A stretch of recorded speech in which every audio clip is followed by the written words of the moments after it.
Estamos de volta então para continuar a falar sobre a manipulação de variáveis do tipo string em C#. E neste caso vamos continuar a ver mais alguns métodos e algumas propriedades do tipo de variáveis string que nos podem ser extremamente úteis. E neste caso, neste vídeo, vamos falar de duas funções que nos permitem, por exemplo, transformar o texto da nossa variável todo em letras maiúsculas ou então reduzi-lo todo a letras minúsculas. Como é que nós fazemos isso? Bom, basta utilizar então dois métodos que nos são proporcionados pelo tipo de variáveis string. Neste caso, se eu fizer aqui label resultado.text igual a nome, o que me vai surgir, certamente no label, é António Manuel Santos. Cá está. Ora, surge-me exatamente da forma como eu escrevi ou como eu iniciei a variável. Se eu quiser, por exemplo, que a variável nome me seja apresentada só em letras minúsculas, eu posso utilizar um método que é o seguinte. Eu coloco agora um ponto e agora to lower. Ok? E neste caso, to lower, à semelhança do que vimos no vídeo anterior, tem também aquilo que nós chamamos, eu não queria estar a avançar muito, tem aqui uma espécie de duas formas de escrever. Aquilo que se chama, na linguagem orientada a objetos, tem um polimorfismo, isto é, duas formas de escrever a mesma função. Nós não vamos ainda ver como é que utilizamos ou como é que podemos utilizar parâmetros, neste caso, e como é que se constrói o polimorfismo, será mais para a frente, mas neste caso vamos utilizar esta função por defeito, isto é, to lower. O que é que vai acontecer neste caso? Facilmente irão perceber, to lower vai reduzir todas as letras que estão dentro da minha variável nome a letras minúsculas.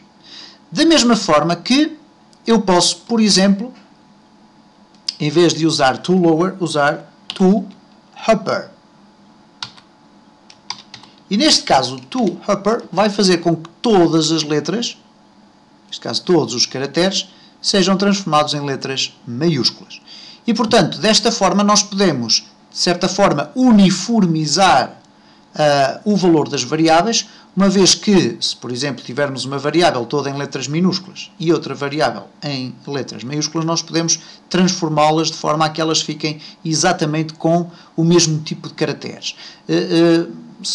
Certamente perguntarão, bem, mas qual é a utilidade deste tipo de técnica? Bom, há várias utilidades que nós poderemos eventualmente vir a ver em futuros vídeos e por isso mesmo existem este tipo de funções associadas às variáveis do tipo string. Outras funções muito interessantes e que eu vou passar a exemplificar, e neste caso vou acrescentar aqui qualquer coisa diferente. Vou acrescentar aqui, neste caso, um sinal de menor ou maior e depois colocar à frente um sinal de menor que. Isto para quê? Para que eu possa claramente identificar onde começa a minha variável e onde ela termina. E vamos explicar logo, imediatamente de seguida, uma função que é a função trim. Trim é basicamente uma função que nos permite limpar espaços que existam em branco. Neste caso eu vou colocar aqui propositadamente dois espaços em branco. E reparem que se eu executar este código, eu noto que existe ali um espaço em branco e que é composto por dois espaços, neste caso dois caracteres de espaço. Ok, como é que eu faço para poder limpar automaticamente os espaços que estão a mais nos extremos da minha variável nome? Utilizo para isso então trim. E neste caso, quando eu vou utilizar o trim, reparem o que é que vai acontecer. Apesar da variável ter dois espaços no início e dois espaços no fim, esses espaços são ignorados e, portanto, a variável é apresentada sem esses espaços.